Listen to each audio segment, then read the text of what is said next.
कुलभूषण जाधव की वजह से भारत पाक रिश्तों पर बुरा असर पड़ेगा। जिस तरीके से आप लोग कर रहे हैं, एक हिस्टीरिया जो डेवलप कर रहे हैं आप इंडिया में, हिंदुस्तान में, पब्लिक में, उससे तो बड़ा बुरा असर पड़ सकता है। बिल्कुल, हमेशा ऐसे ही होता है। आप ये हमेशा करते हैं, ये पहली दफा नहीं है।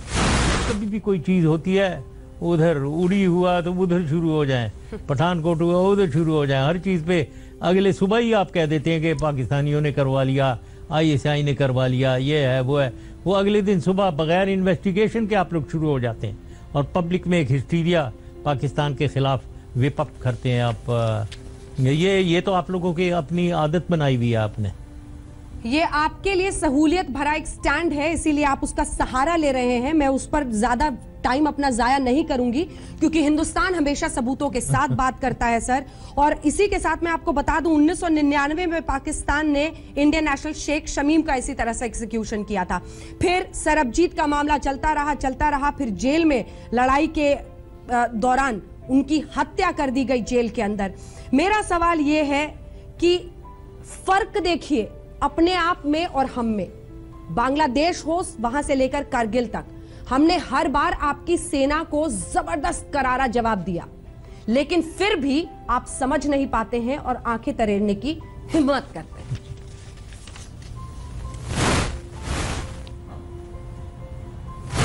हाँ, आप कहे चले जाइए बांग्लादेश से कारगिल तक। कारगिल में हमने आपको गर्दन से पकड़ लिया था, आपकी फौज को, और आपकी फौज रो रही थी और भागते हुए bill Clinton, president bill Clinton के पास कि वो उनको कहने के लिए कि ये पाकिस्तानियों को कहें वो निकल जाए, मुंह आपकी सेना भागी थी सर। लॉर्ड के उल्टे मुंह आपकी सेना भागी थी। बरकदत ने लॉर्ड के आप पढ़िए जिसको मर्जी हो। हम नहीं मानते, हम भारत सरकार का वर्जन मानते हैं और वही वर्जन जिसको पूरी दुनिया ने माना है। मेरा सवाल आपसे ये है, आप इक्के दुक्के यहाँ के एक दो लोगों की किताब पढ़ते रहिए और खुश रहिए। सवाल ये है कि पाकिस्तानी सेना की मंशा क्या है, वो क्यों ऐसा कर रहे हैं? फेयर ट्रायल के बिना, काउंसलर एक्सेस के बिना, वो एक आपको पता है सर, चप्पे का पता है। एमनेस्टी इंटरनेशनल ने भी इसकी भत्सना की है। कारगिल में गई हैं? एमनेस्टी इंटरनेशनल, बिल्कुल गई हूँ। एमनेस्टी इंटरनेशल ने भी इसकी भत्सना की है। आप सर, एमनेस्टी इंटरनेशनल ने भी इसकी भत्सना की है, कहा है कि ये गलत है। आपकी सेना की मंशा क्या है, ये बताइए। करें जरा, मैं बात करता हूँ। देखिए, आप ये बताएं, आप कारगिल गई हैं कभी? और मेरे से आप कारगिल की बातें कर रही हैं जैसे आप गई हैं। मैं तो उधर एक एक चप्पा जानता हूँ और मुझे एग्जैक्टली मालूम है कितनी 5 जगहें जो थी, और एक जगह आप लोग आए हुए थे, 4 का तो आपको पता ही नहीं था और अब शुरू ही नहीं हुए थे ऑपरेशन, कि आप लोगों को पता ही कोई नहीं। पीठ में छुरा भोंकने वाले हर जगह जाते हैं, हमें भी इल्म है आपके बारे में। परवेज मुशर्रफ साहब बताते रहते हैं। परवेज मुशर्रफ साहब, पीठ में छुरा भोंकने वाले कहां कहां जाते हैं और कहां कहां रहते हैं, ये हमें अच्छी तरह से एक मुल्क के रूप में इल्म है, और इसीलिए हमने करारा जवाब दिया था और उस पर आप लड़ते रहिए। सर्जिकल स्ट्राइक के जरिए एक बार फिर से घुस कर मारा है उन आतंकी कैंप्स में हमने, जहां पर आप आतंकवाद को पनपाते हैं। पेशावर याद कीजिए, पेशावर याद कीजिए सर, पेशावर में मासूम बच्चों की जान गई क्योंकि आप और आप जैसे सियासतदानों ने पाकिस्तान में सिर्फ आतंकवाद को जन्म दिया है और पाला पोसा है। आपको मुझे लगता है इस पर बहुत सीरियस जवाब देना चाहिए। मेरे ख्याल में बहुत सीरियस जवाब देना चाहिए साहब।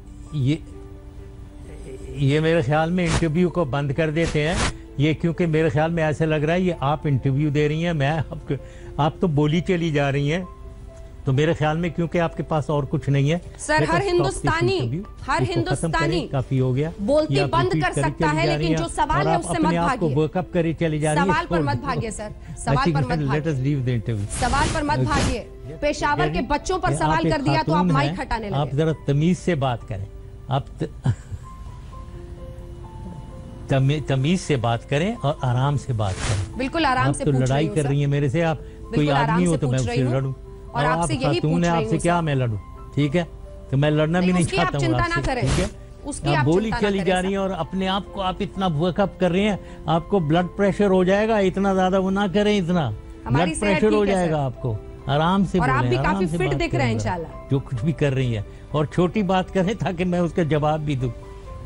मेरा सवाल आपसे ये है सर कि आतंकवाद, थैंक यू वेरी मच। आतंकवाद आतंकवाद, पेशावर के बच्चे। हाँ। आपको नहीं लगता है कि पाकिस्तान को अब सख्त कदम उठाना चाहिए? सर्जिकल स्ट्राइक के जरिए हमने पीओके में घुसकर आतंकी कैंप्स को ध्वस्त किया। फिर वही एक आप बेवकूफ बनाई चले जाएं अपने कौम को, पागल, उनको बेवकूफ झूठ बोल बोल के उनको बनाई चले जाएं। सर्जिकल स्ट्राइक्स, और भाई क्या हिम्मत है आपकी आर्मी की, सर्जिकल स्ट्राइक्स उन्होंने की है।